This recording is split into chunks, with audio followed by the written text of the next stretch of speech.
નમસ્તે. જ્ઞાન સેતુ કાર્યક્રમમાં આપ સૌનું સ્વાગત છે. અત્યાર સુધી ગણિતમાં તમે 10 પ્રકરણનો અભ્યાસ પૂર્ણ કર્યો. અગાઉના પ્રકરણમાં તમે પરિમિતિ અને ક્ષેત્રફળ વિશે માહિતી મેળવી અને કાર્યક્રમ પૂર્ણ થયા પછી તમારી જ્ઞાન સેતુ પુસ્તિકામાં જે પણ દાખલા આપેલા હતા એ તમે સમજીને તમારી જ્ઞાન સેતુની નોટબુકમાં ગણ્યા પણ છે અને તમારા શિક્ષકને બતાવ્યા પણ છે. સરસ. આજે આપણે 2 પ્રકરણનો અભ્યાસ કરવાના છીએ, પ્રકરણ 11 અને પ્રકરણ 12. અને તમને ખ્યાલ છે એ મુજબ જ આજે પણ આપણે માત્ર સમજવાનું છે. આપણે બંને પ્રકરણનો અભ્યાસ આજે કરીશું અને ત્યાર પછી જે જ્ઞાન સેતુ પુસ્તિકામાં જે પણ દાખલા કે રકમ આપેલી છે એને આપણે સમજવાની છે અને તેની ગણતરી તમારી જ્ઞાન સેતુનું નોટબુકમાં કરવાની છે. પણ સાથે સાથે નહીં, આ એપિસોડ પતી ગયા પછી તમે તે ગણતરી કરશો અને કદાચ કોઈ મુશ્કેલી જણાય તો તમારા વાલી, મોટા ભાઈ બહેન કે શિક્ષકોની મદદ લઈ શકો છો. તો ચાલો હવે આપણે આજે પ્રકરણ 11નો અભ્યાસ શરૂ કરીએ. ચાલો, પ્રકરણનો અભ્યાસ શરૂ કરતાં પહેલાં હું તમને કોયડો પૂછું. હા, સૌથી પહેલાં તમારે 1 અંકની સંખ્યા ધારી લેવાની છે.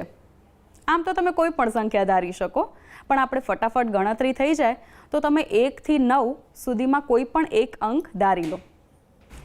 ધારી લીધું? હા. ચાલો, હવે એ અંકમાં 2 ઉમેરો. સરસ. હવે જે સંખ્યા મળે છે તેના બમણા કરો. કરી દીધા? સરસ. હવે જે સંખ્યા મળી એમાંથી 4 બાદ કરો. ઓકે. અને હવે જે સંખ્યા મળે છે તેના અડધા કરો. તમે ધારેલી સંખ્યા આવી ગઈ ને? કઈ રીતે થયું? હા, તમને યાદ આવ્યું હશે કે આપણે અગાઉના ધોરણમાં સમીકરણ શીખતી વખતે ચલનો ઉપયોગ કઈ રીતે કરાય તેમાં આપણે આવા કોયડા જોયા હતા અને તમને જવાબ પણ મળી ગયો છે. હવે આ જવાબ કઈ રીતે મળે છે ને એ તમારે એપિસોડ પત્યા પછી વિચારવાનું છે. તમે ગણી જોજો કે આ કેવી રીતે જવાબ આવે છે, ધારેલી સંખ્યા જ કેમ આવે છે, બરાબર ને? પણ આ સંખ્યા કઈ રીતે મળે છે એ સમજવા માટે આપણે ચલનો ઉપયોગ શીખેલા. આપણે જ્યારે પણ સમીકરણ લખીએ છીએ ત્યારે આપણે ચલ અને અચલનો ઉપયોગ કરીએ છીએ. ચલ એટલે શું? કે જેની કિંમત દરેક વખતે બદલાય. ચલ એટલે વેરિયેબલ. હા, જેને આપણે અંગ્રેજી મૂળાક્ષરો સ્મોલ લેટર્સમાં દર્શાવીએ છીએ. અને બાકી અચળ, જે સંખ્યાઓ છે જેની કિંમત દરેક વખતે સમાન રહે છે. જેમ કે હું એમ કહું કે 1 પેનની કિંમત ₹5 છે. બરાબર? 1 પેનની કિંમત ₹5 છે. 2 પેનની કિંમત કેટલી થશે? તમે કહેશો આ તો મોઢે જ આવડે છે. કેટલી થશે? ₹10. ₹10. ચાલો, 3 પેનની કિંમત તો ₹15. ખૂબ સહેલું છે. પણ હું એમ કહું કે 7 પેનની કિંમત કેટલી થાય? તો હવે તમે શું કરો? હા, આપણે શું કરીએ તો 1 પેનની કિંમત ₹5 છે એ અચળ છે, પણ સંખ્યા શેની બદલાય છે? પેનની સંખ્યા બદલાય છે. જેમ કે પહેલાં આપણે 1 પેન લીધી, પછી 2 પેન લીધી, પછી 3 પેન લીધી, તો પેનની જે સંખ્યા છે એ દરેક વખતે બદલાય છે. તો પેનની સંખ્યા બદલવા માટે આપણે ચલનો ઉપયોગ કરીએ. એટલે કે પેનની સંખ્યા માટે આપણે માની લો કે x લઈએ, તો હવે તમે કહી શકશો કે પેનની કિંમત કેટલી હોય? તો પેનની કિંમત 5 છે. 1 પેન હોય તો 5, 2 પેન હોય તો 2 × 5, 3 પેન હોય તો 3 × 5, x પેન હોય તો x × 5, એટલે કે 5x.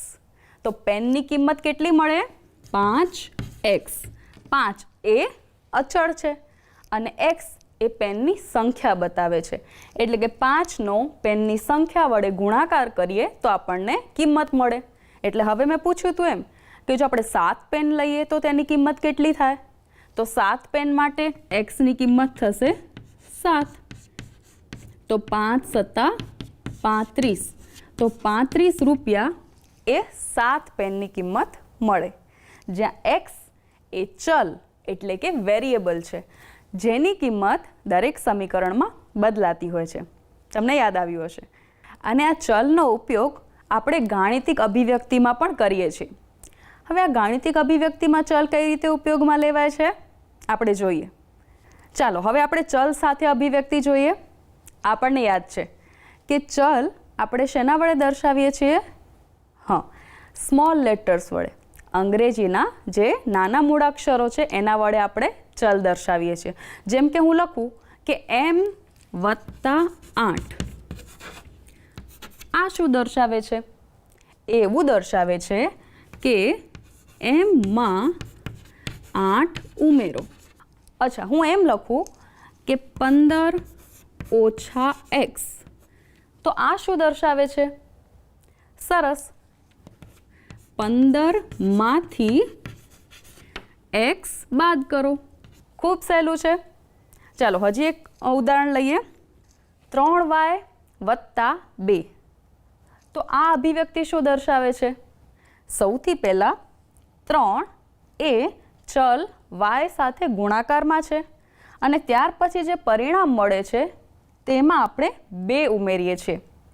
એટલે કે yનો 3 વડે ગુણાકાર કરી પછી શું કર્યું? જે પરિણામ મળે છે તેમાં 2 ઉમેરીએ છીએ.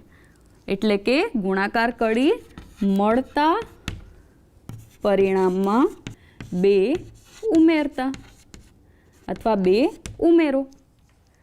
ખૂબ સરળ છે.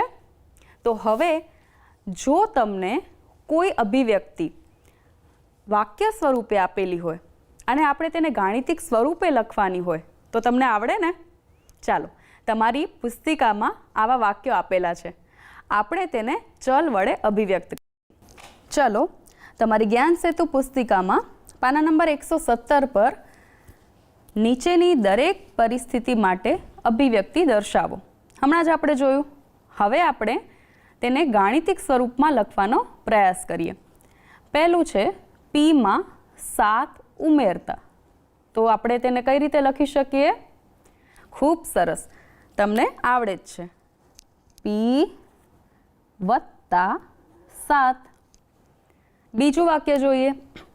y માંથી 9 બાદ કરતા. એટલે કે y બાદ કરતા એટલે -9. ખૂબ સહેલું છે. z ને 6 વડે ગુણતા.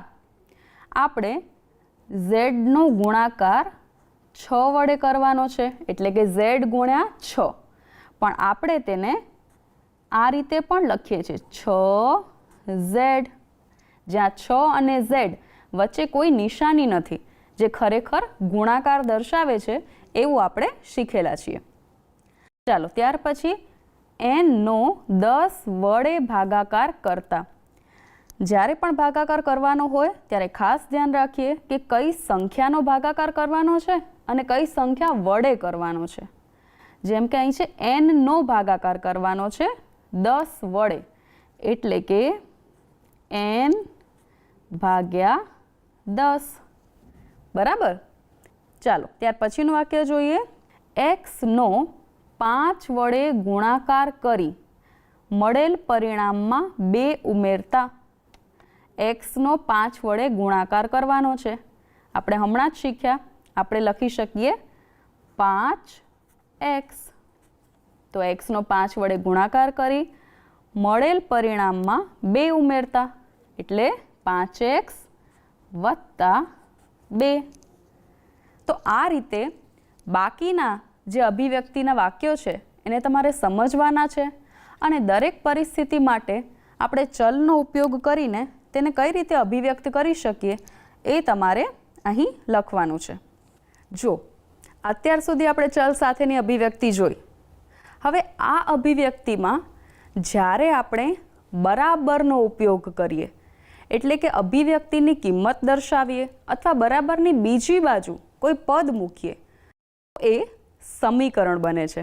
જેમ કે આપણે એક અભિવ્યક્તિ લખી હતી કે m+8 એટલે કે m માં 8 ઉમેરો. પણ જો હું એમ લખું કે m વત્તા 8 બરાબર 10, તો બરાબરની બીજી બાજુ કોઈ સંખ્યા કે પદ છે, એનો મતલબ છે કે આ એક સમીકરણ બને છે. સમીકરણ બને છે એટલે કે બરાબરની બંને બાજુએ રહેલા પદોની કિંમત સમાન છે, જેને આપણે કહીએ છીએ સમીકરણ. તો આવા સમીકરણ જ્યારે આપેલા હોય ત્યારે અભિવ્યક્તિમાં જે ચલનો ઉપયોગ થયેલો છે એની કિંમત શોધી શકાય. જેમ કે m વત્તા 8 બરાબર 10 થાય છે, એટલે અહીં m એ એવી સંખ્યા છે કે જેમાં 8 ઉમેરવાથી 10 મળે. તો m કઈ સંખ્યા હશે? ખૂબ સહેલું છે, m બરાબર 2 હશે. 2 વત્તા 8 બરાબર 10, મોઢે આવડે. એ જ રીતે જો હું એમ કહું કે x ઓછા 5 બરાબર 7, x માંથી 5 બાદ કરીએ તો 7 મળે છે. કઈ સંખ્યામાંથી 5 બાદ કરીએ તો 7 મળે? ક્યારેક આપણને મોઢે ન આવડે તો આપણે શીખ્યા છીએ કે જ્યારે આવું સમીકરણ આપેલું હોય અને ચલની કિંમત શોધવાની હોય ત્યારે આપણે શું કરીએ કે ચલને બરાબરની એક બાજુ અલગ તારવીએ અને ચલ સાથે જોડાયેલ બાકીના પદો કે સંખ્યાને આપણે બરાબરની બીજી બાજુ લઈ જઈએ. જો અહીં એક્સની કિંમત શોધવી છે તો તેની સાથે ઓછા 5 ને બરાબરની બીજી બાજુ લઈ જવા પડે. અને આપણે એ પણ જાણીએ છીએ કે જ્યારે કોઈ પણ સંખ્યાને બરાબરની એક બાજુથી બીજી બાજુ લઈ જઈએ ત્યારે કેટલાક નિયમો છે. જેમ કે અહીં 5 બાદ બાકીમાં છે, પણ જેવો એ બરાબરની બીજી બાજુ જશે તો સરવાળામાં આવશે. એટલે કે x આ ઓછા 5ને બીજી બાજુ લઈ જઈએ છે એટલે બરાબર 7 વત્તા 5. હવે 7 વત્તા 5 કેટલા મળે? 12. તો આપણને એક્સની કિંમત 12 મળે છે, જે દર્શાવે છે કે 12માંથી 5 બાદ કરીએ તો 7 મળે છે ને.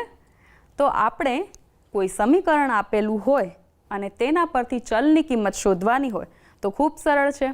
જો એક અન્ય ઉદાહરણ જોઈએ. જો અહીં એક સમીકરણ છે. સમીકરણ છે કઈ રીતે સમજાય છે?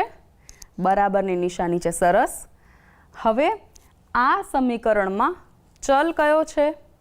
ખૂબ સરસ, m. ચાલો હવે આપણે આ સમીકરણમાં રહેલા ચલની કિંમત શોધવાની છે. તો આપણે અગાઉ જોયું એમ કે ચલની કિંમત શોધવા માટે આપણે તેની સાથે જોડાયેલી સંખ્યા કે પદોને બરાબરની બીજી બાજુ લઈ જઈએ. જો સૌથી પહેલાં આપણે m સાથે જે પદ સરવાળા કે બાદબાકીમાં હોય તેને પહેલાં બરાબરની બીજી બાજુ લઈ જઈએ, તમને આવડે જ છે.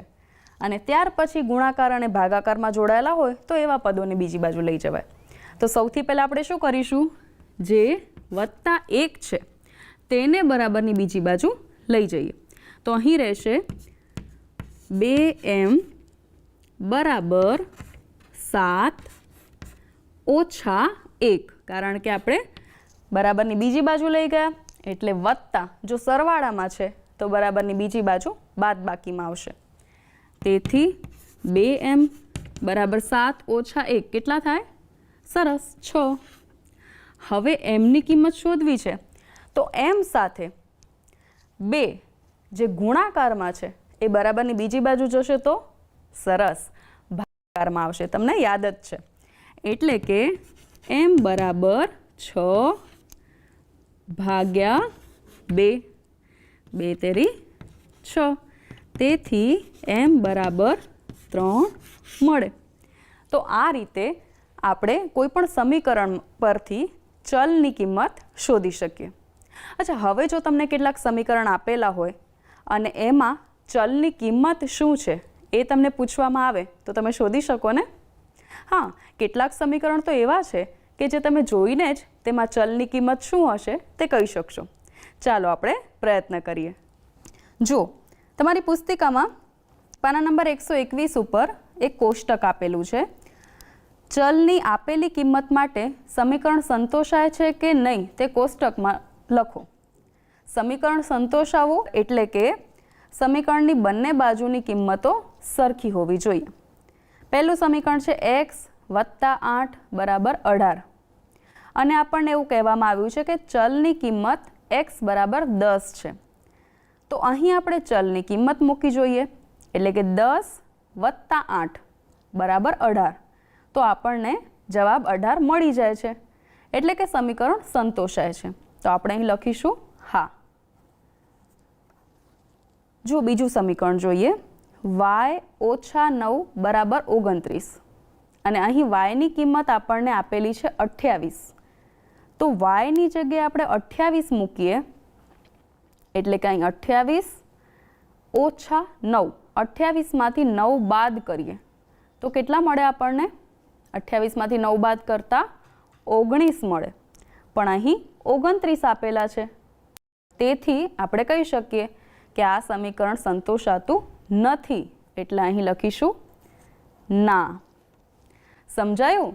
તો અહીં બાકીના જે સમીકરણ છે એ તમારે તમારી નોટબુકમાં ઉકેલવાના છે અને સમીકરણ સંતોષાતું હોય તો અહીં હા લખવાનું અને ન સંતોષાતું હોય તો ના લખવાનું. હવે આ કોષ્ટક તમારે પૂર્ણ કરવાનું છે અને સમીકરણ અને ચલની સમજ સ્પષ્ટ પણ કરવાની છે. નોટબુકમાં નોંધવાનું છે. હવે રોજિંદા જીવનમાં આપણે સમાન વસ્તુઓની સરખામણી કરતા હોઈએ છીએ.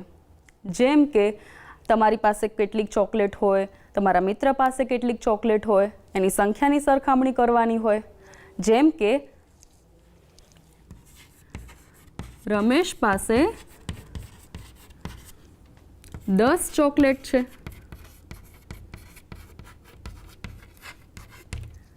અને અનુ પાસે 5 ચોકલેટ છે. હવે જો આપણે અહીં સરખામણી એટલે કે તુલના કરવી હોય તો આપણે શું કરીએ કે આપણે એવું કરીએ કે રમેશ પાસે 10 ચોકલેટ છે, અનુ પાસે 5 ચોકલેટ છે. તો રમેશ પાસે અનુ કરતાં કેટલી ચોકલેટ વધારે છે? તો રમેશ પાસે અનુ કરતાં કેટલી ચોકલેટ વધારે છે બોલો? હા, શું કરશો?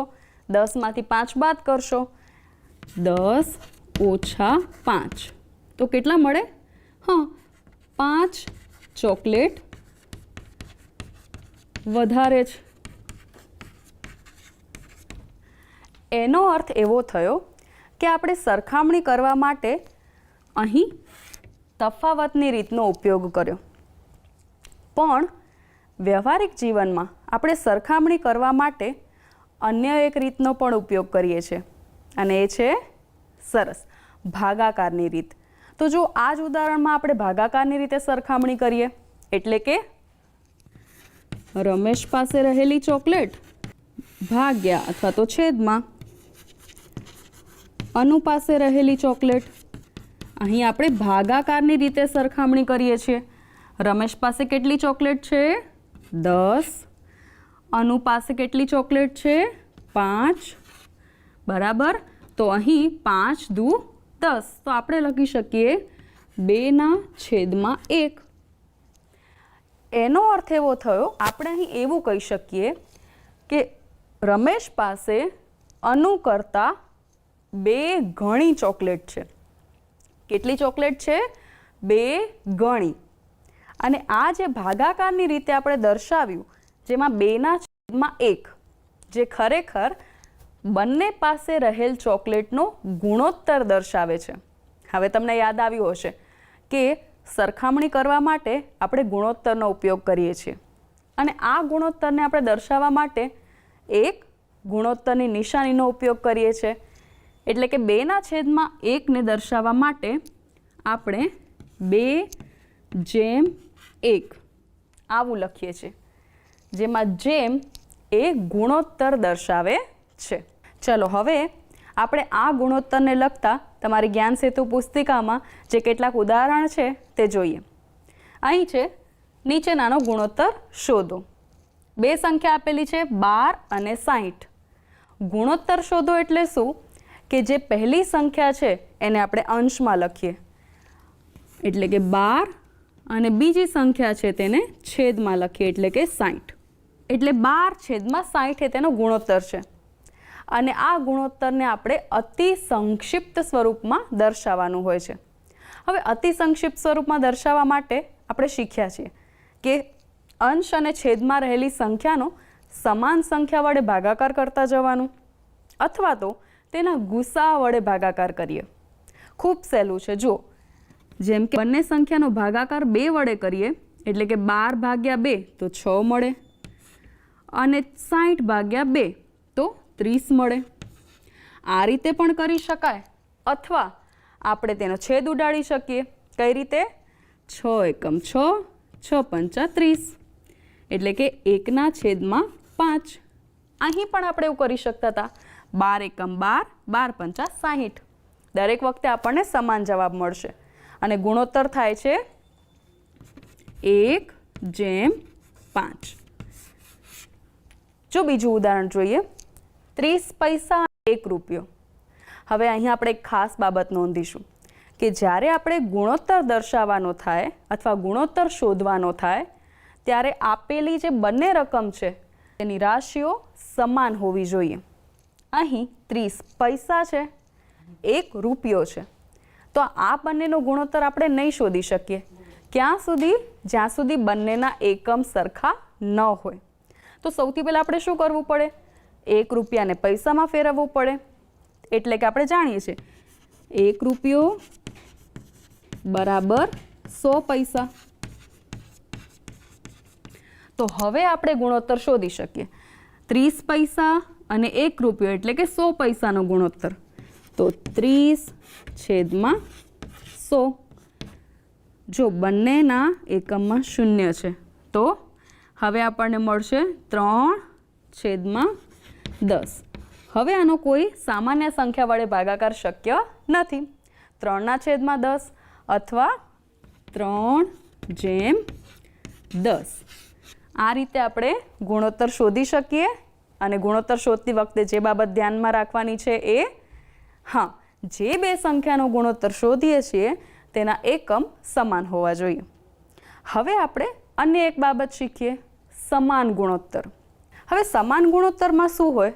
જો અહીં એક ગુણોત્તર છે 12/20.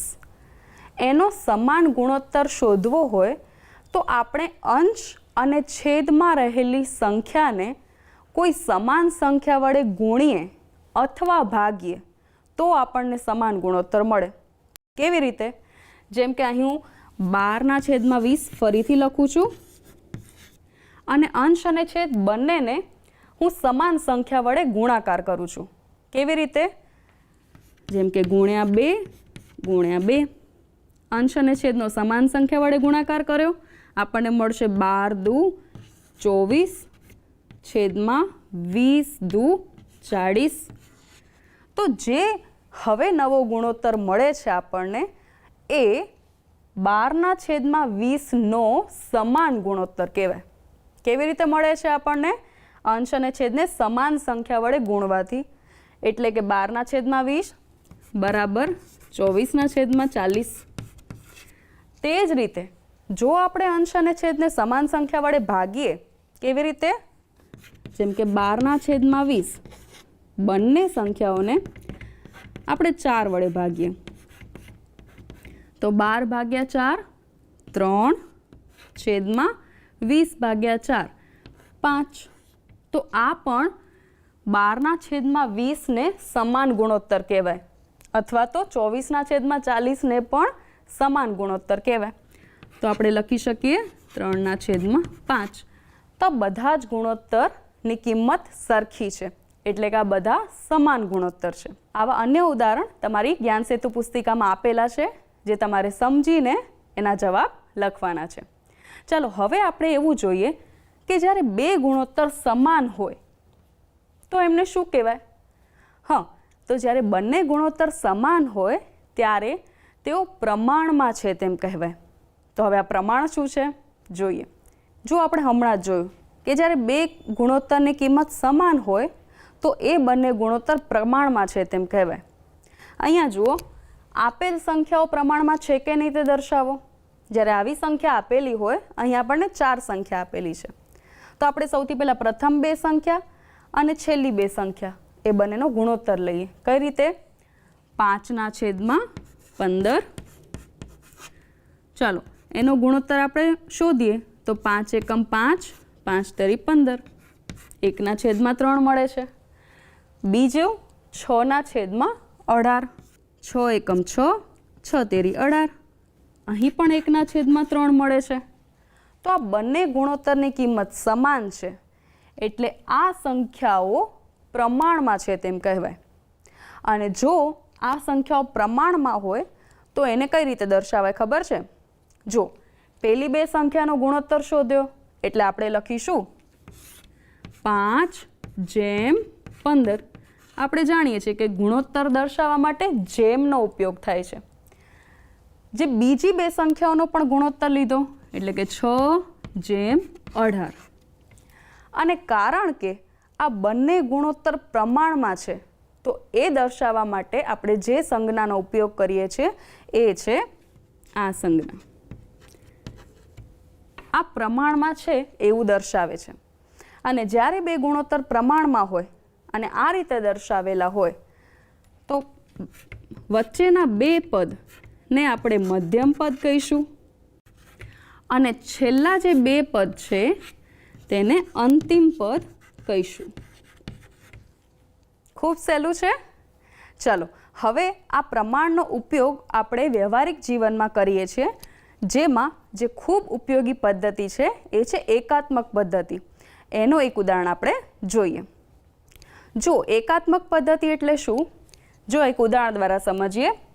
સીતા 3 નોટબુક ₹24 ખરીદે તો 10 નોટબુક ખરીદવા કેટલી કિંમત ચૂકવવી પડે? એકાત્મક પદ્ધતિ એટલે આપણે સૌથી પહેલાં એક નોટબુકની કિંમત શોધી લઈએ અને ત્યાર પછી આપણે ખૂબ સરળતાથી ગણતરી કરી શકીએ. અહીં 3 નોટબુક ખરીદવા માટે ₹24 ખર્ચ કરવા પડે તો એક નોટબુક કિંમત કેટલી થાય? સરસ, ₹24/3. કેમ કે 3 નોટબુકની કિંમત 24 તો એક નોટબુકની કિંમત 24/3 એટલે કે 8 ₹8 થાય. હવે આપણે કેટલી નોટબુક ખરીદવી છે? 10 નોટબુક. તો 10 નોટબુકની કિંમત, એક નોટબુકની કિંમત છે 8 તો 8 ગુણ્યા 10 નોટબુકની કિંમત કેટલી થાય? 80. અહીં આપણે શું કર્યું? ગુણાકાર. એટલે કે 10 નોટબુકની કિંમત ₹80 થશે. આ છે એકાત્મક પદ્ધતિ. જ્યારે તમને રકમમાં કોઈ કિંમતો આપેલી હોય તો સૌથી પહેલાં આપણે એક વસ્તુની કિંમત શોધીએ અને ત્યાર પછી જેટલી વસ્તુઓની કિંમત શોધવી હોય એ મુજબ ગુણાકાર કરી શકીએ. આજે આપણે પ્રકરણ 11 અને 12નો અભ્યાસ કર્યો. તમારા જ્ઞાન સેતુ પુસ્તિકામાં તેને લગતા ઘણા બધા ઉદાહરણ આપેલા છે. આ એપિસોડમાં તમે ખૂબ સારી રીતે સમજ મેળવી હશે અને હવે તમારી પુસ્તિકામાં જે ઉદાહરણ છે તેના દાખલા તમારી નોટબુકમાં કરવાના છે. ક્યાંય મુશ્કેલી જણાય તો શિક્ષકનો સંપર્ક કરશો અને તમે નોટબુકમાં દાખલા ગણીને શિક્ષકને બતાવજો. આવજો.